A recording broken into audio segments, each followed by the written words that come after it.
Hey, it's Amanda, Creative Gardener. Isn't that a nice look? Well, it is to me. If you, it is to me. It's so the path going here, through there, and then the ones that have been initially made with rocks, and then I did some chop and drop with the leaves from the mahogany tree, and they're around some of the aloes plants. So what I did with the leaves is I've taken it around the garden and I've put it in places where there are plants. So all in this area we've got aloes, and I'm trying to keep curves going in the garden. This is the well. We've got a slope here, so I had put some of the leaves here and some of the grass, but the wind's blowing it and it's just dropping down there. So what I'm going to try and do is build this up. So I've gone round to all of the beds. I've got 4 sections,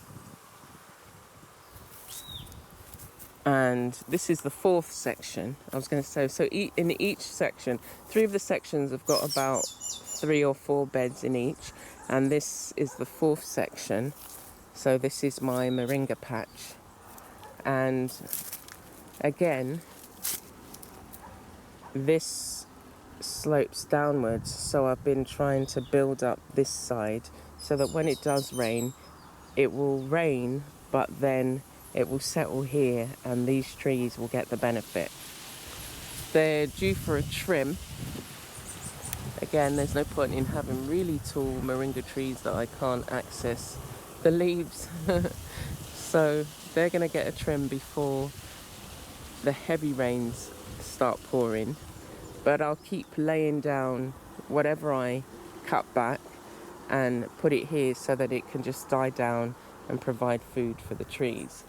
But one of the things I really love about the mahogany leaves is the colours that they go. So now it's all spread on the beds. Yeah, I love just looking at them and seeing them like this. And it's just really, it was hard work. It was a week's worth of stripping the branches, removing the leaves. I didn't have to obviously remove them individually. They were usually in the early, when I was clearing up early, when it had just been cut, this would have been covered with leaves, so it's easy to move. As the week wore on, the leaves had fallen from the branches, and so, I had several wheelbarrows full.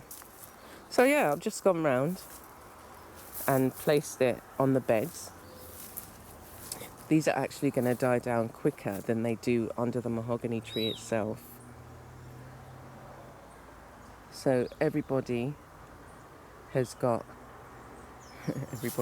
every bed has got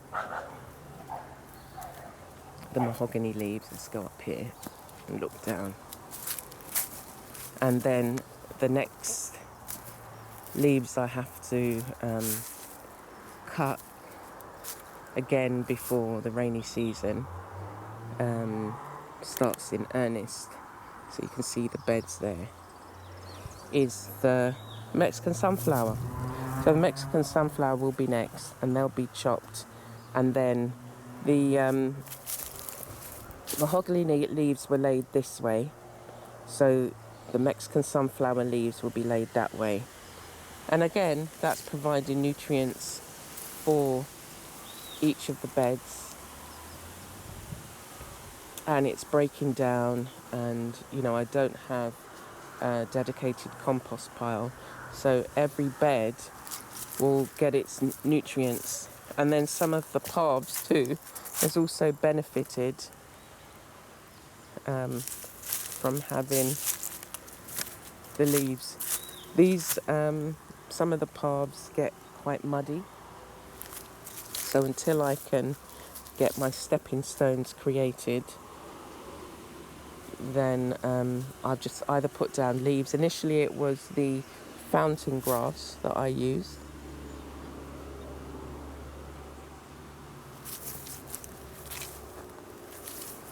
And I've used, just where there was just excess leaves, I used them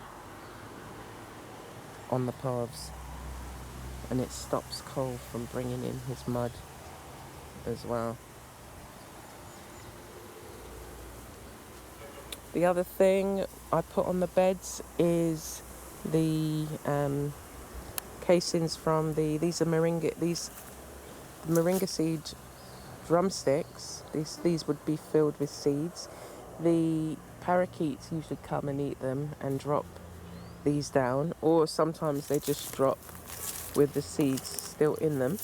So this,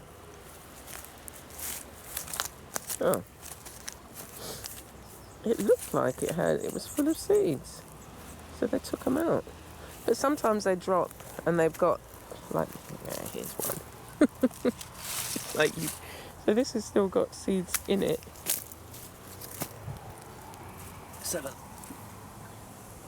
Can you see? There we go. I didn't get that one. But I pick up the ones that have been split and put them on the beds as well. And they'll just break down. I've got small moringa plants popping up all over the place. So I will sometimes allow them to grow where they've landed, like this one.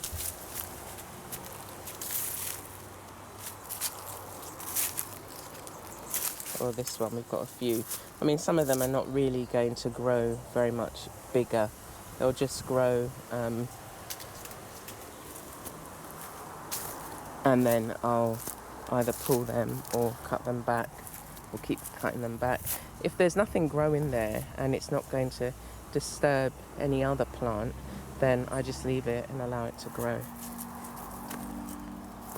So yeah, the beds are full of rich compostable material, and again, when the grass is cut, I will do the same thing, because by the time